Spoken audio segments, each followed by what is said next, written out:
Hey, good morning, ladies and gentlemen. Sean here with BlueRidgeSilverhound, and today we got another edition of the Monday Market Report, this time for the week ending April 18th, 2021.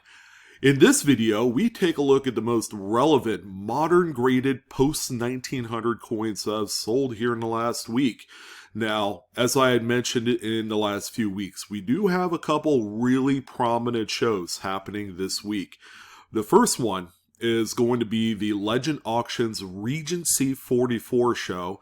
That one, I'd say, has been announced a few months ago. There's actual live list of coins that will be available up for auction. And of course, this show is being hosted at the Bellagio in Las Vegas, Nevada. Should be a lot of fun. A lot of high-profile pieces generally come out of the Legend Auctions Regency suite of shows, and this one is no exception. And then right after that, by the way, the Regency show is on the 21st, but starting on the 22nd, Heritage Auctions has their own show, kind of like a mid-season show, quite nice actually, the U.S. Signature Coin Show. Will be going on from what I believe is 22nd all the way up to the 25th. So that's into the weekend. And yeah, it's just going to be a very active display of high-profile coins. Now, with that being said, the coins that we're going to talk about for this past week are all coming from great collections. Okay, they have been kind of like the tried and true, very dependable source in terms of market activity for all different types of coins, not just a specific, U.S. type, not a specific price point, but just across the board, they hit all the spots, and people have the confidence in going to great collections because they do a great job at marketing your coins, and it's become a ultra dependable hotspot for some of the chase-worthy type pieces, okay? More so than eBay. eBay, it's like for a longest time, that was kind of the go-to, but people were looking for better, more reliable, just on the back end. People want the peace of mind that their transaction will be dealt with accordingly, whereas on eBay, you don't know if the coin's going to unravel, come back, or if you're getting scammed, or, whatever the case may be, all right?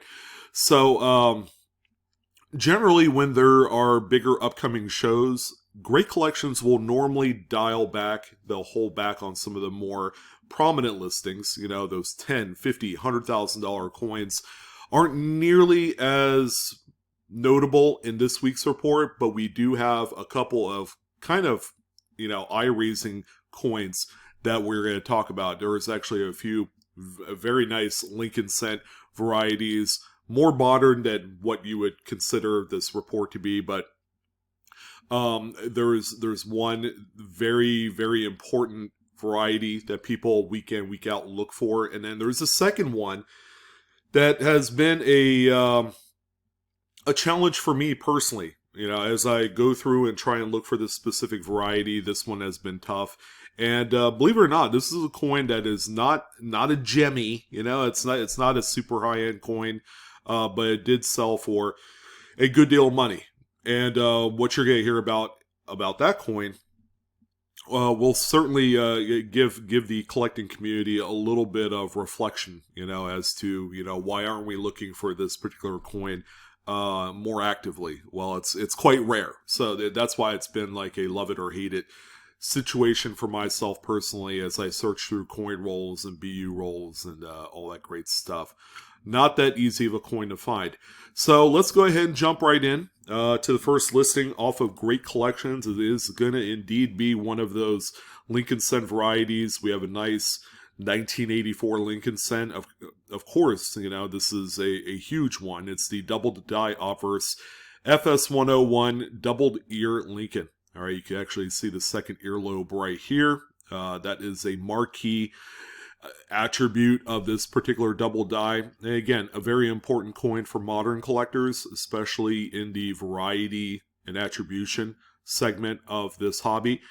This particular one is a bomb. Mint State 68 full red by PCGS. And this one brought home $1,868.62. Now, here's the other coin I was talking about. This is my love it, hate it coin right here. But yeah, it's a 1966 Lincoln Memorial. This one is the double die reverse FS801. This is actually quite a tough coin. It doesn't have what I would consider to be just the marquee robust doubling that you would normally associate with like a 69S double die or a 72 or even like a 95. I mean, this thing is really under the radar, and it is with good reason that this coin has been a major pain point with a lot of hunters out there. This one is just really, really soft in the variety department, but it is also quite rare. And I would say that with enough dedicated searching, after going through maybe 10,000 coins, you might be able to find one of these. Now, check out the grade. This one looked like it was plucked right out of circulation. So there is that. It's a PCGS mid-state 62 brown. In terms of rarity factor, this thing is like a, if we were to use Cherry Picker's Guide rarity scales, I think this is like a URS 3 or something like that, which makes it extremely rare. It puts it right up there in some pretty elite company of other coins, like the 70S double die obverse is a tough one. This one is just really, really difficult to find. This one right here sold for $1,743.75. I would venture to guess that even lower graded examples, if you're able to attribute them, because I know just based off of the kind of undramatic appeal of this particular double die, let's say if you had an XF40, all right, that would be a coin that if you're able to attribute it correctly, that might even be like a $750 to $800 coin. That's how pricey it is in even lower grades, because it is just downright rare. So the next coin that we have here is going to be the first along the line of some other suitable, what I would consider registry set options. Now, it's not the highest grade by any stretch, but it is a beauty. 1947S Lincoln Wheat Cent. This one is a PCGS Mid-State 67 Plus full red example. San Francisco minted coins of the 40s are just so well struck. And furthermore, a lot of the coins do exhibit that kind of like satiny, smooth velvet appearance. It's like eating a really nice high-end ice cream. This is what you would normally see for any S minted coin during the 40s. And I would say late 30s as well. This is just a beauty. This one sold for $1,014.75. This is what we call in the business kind of like that second wave or tier 2 level of coin.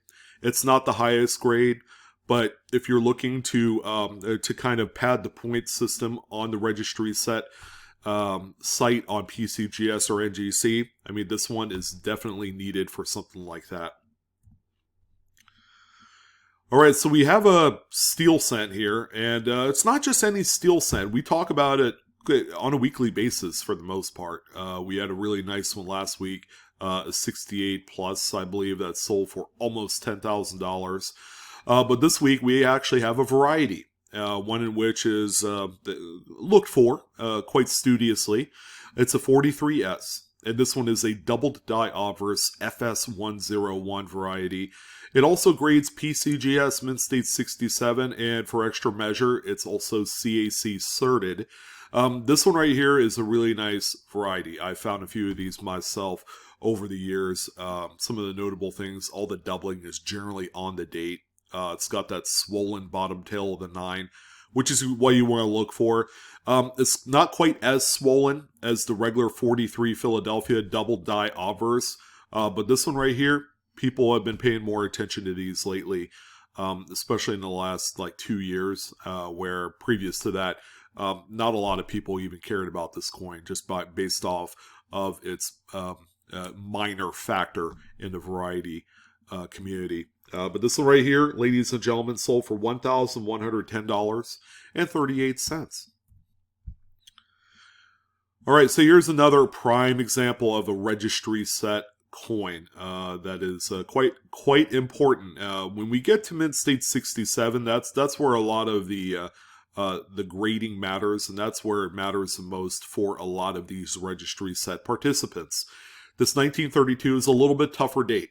All right, so once we get past like 1934 and we get into like the early 30s, the 20s, the teens, that's where you get to see a lot more of the kind of like nitpicky factor of a coin that you would normally, option for your registry set. This one right here is a PCGS Mint State 67 red.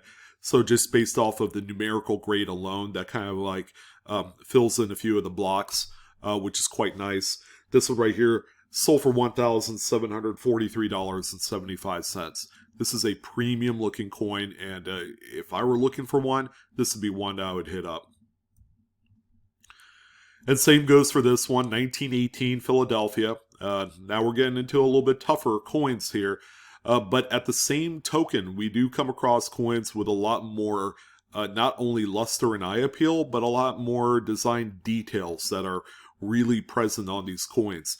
The 19 teens, bar none, is a decade that is very synonymous to a labor of love. All right, the U.S. Mint had launched this brand new design of penny at the time in 1909, and they took pride in their work. They re-engraved the dies as needed, and this is just a typical looking coin. And for the teens, you do have the fatter rimmed looking coins, which kind of is a little bit deceiving for people that are pushing the power play of trying to find an undistributed proof or matte proof coin. That could be kind of a confusing subject in itself. But this one right here is a Mint State 67 red. Pretty tough grade for the date, along with the actual decade range. This one right here, ladies and gentlemen, sold for $1,968.75. It's also worth noting that this is also a coin installed in this week's Sunset Collection, part number 145. So it's hard to believe we're already 145 weeks in to this really large collection. On to a few nickels. We are going to start off again with a very popular, and we're beginning to see more people trending into stuff that is like wartime related, anything where a composition change occurred. And wartime silver nickels have been around for a longest time. It was really easy to pick up, name your date, name your mint mark pieces that are in true mint state condition. Usually, these will be coins that were plucked out of an album. The album was sold to a coin dealer. They took them out of the album, stored them in 2x2s, and they were just available for sale. What we have here is a PCGS Mint State 67 Plus full stepper. It's a beauty. A lot of these coins from 42 to 45 were indeed well struck. All right, and that's mostly as a result of the composition that these 35% silver manganese alloys had. They were just easy to work with when it came to the actual strike of them. This particular coin right here is sold for $1,136.25. In terms of its market, this could be construed as a really nice investment piece, along with a suitable registry set example for a Jefferson nickel set. All right, up next, we have a really, really stunning 1939 doubled Monticello Jefferson nickel. Okay, above all else, if you were looking for like that centerpiece of a variety that a lot of people strive to own, I mean, this is a Mint State 66. The only thing really missing is that full steps, which is quite challenging to find on this particular date. This one right here has decent steps, probably more 2 or 3 steps than anything else. But just look how strong this coin is. The doubling is just wild. If you stared at it long enough, you would probably go blind, for sure. This one was also a piece from the Key West collection of Jefferson nickels. This one sold for $1,690.88. A Buffalo nickel is always a good nickel to have on the list, and one in which has a very plentiful population out there. 1938, this is a D over S over mint mark. Again, this is very, very cherry pickable for those folks that actually check out the show circuit. I mean, these coins exist quite frequently And it's really easy to attribute not only the D over S, and there are a few over mint marks of the same type, but there are also a few RPMs, D over D. All right, so there's a lot to look for. A lot of these coins were hoarded in just incredible mint state type grades. If and only if, because people knew that the outgoing nickel was going to be forgotten, and it was going to be the last day of the Buffalo design. And you had this new Jefferson nickel coin that was going to be landing at the same date as this one here. So this is kind of like a dual date type presentation coin. But this one right here, again, if you're looking to cherry pick a coin on the cheap with the hopes of flipping it for just some really mad money, this is probably one of the top like 3 on my list, the 38D over S. Now this one right here, ladies and gentlemen, sold for $2,986.88. Keep in mind this is an NGC graded example in a 68. So that's really nice to see. Glad to see that people are cherry picking these and then they're raking in the money. This is huge. And then not so easy coin to cherry pick is anything in the teens. Now, Buffalo nickels of the teens and early 20s are quite challenging if you're looking for anything mint state and ungraded, right? It's just, usually these things are in a slab by this point. 10, 15 years ago, you were still able to find stuff like this out in the open market. But this one right here is just a modest PCGS mint state 63, but, with the modest grade, you also get a coin that is quite a rarity. A lot of these were workhorse type coins. Very few of them were actually saved in the highest grade of preservation. This one right here is sold for $2,531.25, which is a fair market on this coin. All right, we have a few dimes, and they're both Mercs. We have a 45 Micro S. So this one has the distinction of having that really tiny S mint mark in comparison to the regular 45 S's that had a much larger mint mark. This one was always known to be kind of like a one-year type oddity to a lot of collectors. Some people loved it, some people hated it, just didn't care too much about it. This one right here, and to let you guys know, strike sometimes doesn't always matter. This is a PCGS Mint State 67. It's not a full lines or full bands or anything like that. It's also a CAC certed coin, so it does have that going for it. Let's see. This one sold for $1,743.75. Good looking coin. Now we're getting to some tougher dates. This is quite a tough date. Anything San Francisco in 1920s, you put them together, and it's just it spells really difficult. It's just a tough coin to find in any sort of strong strike. This one is a PCGS Mint State 65 full bands. Really nice, acceptable market type, piece. It's got some originality, some toning striation lines on the obverse and the reverse of the coin, which gives it that originality, right? The coin, in hindsight, was never played around with or dipped or anything like that. This is truly a period correct original piece, as if it was minted at that time. This one right here, just based off of the design of the label and the appearance, this is a second gen OGH or original green holder.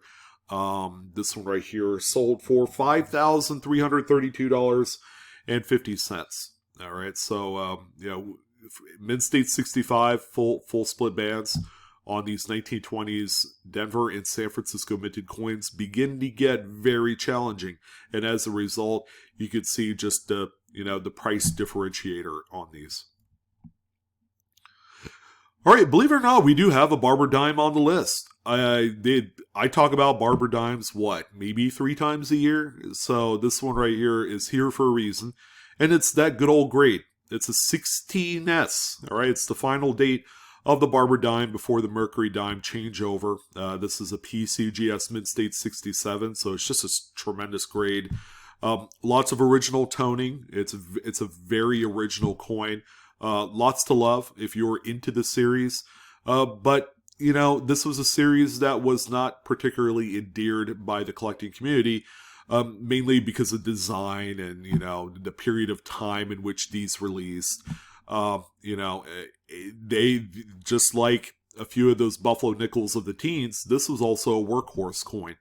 So a lot of these were generally circulated, so few of them were preserved. This coin right here, ladies and gentlemen, sold for $5,695.88. And we're going to wrap it up with a couple of quarters. Now, I've always talked about 1960s silver quarters as being probably, bar none, one of the most kind of like biggest opportunities if you were going to cherry pick coins based off of value to just common, you know, this is truly a coin that if you went to a coin show or a coin dealer, you would see this in a 2x2 flip and it would have like a $5 price tag. But you could imagine just the possibilities surrounding these coins. It always helps to locate an early 60s silver quarter if it has original toning. And these are out there in huge quantities, but you want to find something that's eye-appealing. If it's too dark, it's too terminal for a lot of people. And there are a lot of people, contrary to popular belief, that really do not like toning. But I guarantee you, to the graders, it matters a whole bunch more. This one right here is a Mid-State 67. So if you are obviously looking for these coins and you're looking to hit it big, Mid-State 67 is that line. You don't want to fall underneath a 67 because the coins won't be worth much, maybe 30, 40 bucks. However, if you hit 67 in any date of 1960s Washington quarter, it doesn't matter if it's a P or a D, you have hit a home run. Now, this is also a Sunset Collection piece for the week, and it sold for $1,383.75. Magnificent coin. And again, if you guys are looking to really roll the dice on something that is going to make you a ton of money, 1960s silver is going to be your ticket. Because we also have a 60D also on the list. This one, however, looks like it came out of a really nice BU roll. So this is a Gemmy, a really nice find. It's a 67. I mean, who would have guessed, by PCGS, and a very important coin from a very short series of coins that are tough to find based on the fact that, you know, quality control really was not good during the early 60s as we began to see the slow phase out of the silver planchets and going into the new clad compositions. This one right here is also a Sunset Collection piece. And ladies and gentlemen, this one sold for $2,418.75. Just a truly magnificent looking example. And again, if you were going to roll the die on a coin that's very easily accessible, yet has a lot of potential for those secondary market kind of like explosive dollar numbers, this is definitely the coin and the period to look for.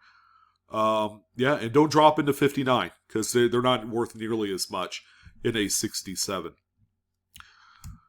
But ladies and gentlemen, that's going to go ahead and do it for this week. What I did notice compared to previous weeks is that I think the market is very sustainable and very strong. All right, but we're not seeing as many kind of like crazy spikes as we were from the beginning of the year. So I did notice that, and I've noticed that, I guess, the last like 2-3 weeks. And this is just based off of like the kind of like the tier 2 coins that we had showed you today in the video. So we're still seeing a very strong market. We're not seeing any phenomenal dips or price spikes, but we are seeing a very comfortable kind of like manageable pricing schematic for a lot of the coins today. And I venture to guess that we'll see this with pretty good strength all the way up through Memorial Day. Now, the big wild card this year, because things are beginning to open up as a country, is what's it going to be like this summer? Are people finally going to take a breather from coins and collectibles and actually enjoy their summers? Whereas the last like 3-4 years, we haven't seen that. The market has just been ridiculously strong from the months of June all the way up to August. So it'll be kind of funny to see how that plays out this year, because we are playing with a little different circumstance when it comes to, the goings-ons with people's lives and the pandemic and all that stuff. We'll see. It should be interesting to see how the market shapes up from Memorial Day forward. Will we see a regular cycle that we saw 5 years ago? We'll see. But anyways, that's my general observation. As you guys know, if you guys are going to partake in any grading, keep in mind there is an element of risk involved. I am not a personal finance person or investor of that type. So what I do know is that, graded coins are all the rage right now. And it's going to be really up to you to choose and be ultra selective. Modern coins is a lot more riskier to deal with than some of the earlier stuff. But, if you pick some of the obsolete types of coins, you're in much better shape. That's going to go ahead and do it for this week. I'm your host, Sean, with BlueRidgeSilverhound. Stay tuned for this evening's live coin Q&A show. It's a live stream that we have on our channel, Live Coin Q&A. Go ahead, check it out. Hit that subscribe button. And on this channel, like, share, and subscribe. Hit that bell for instant notifications. As always, Coinaholics, I think we're discovering together, right? We're still doing that every single day. You guys take care. Stay cool on your Monday. And don't work so hard. I'll see you next time.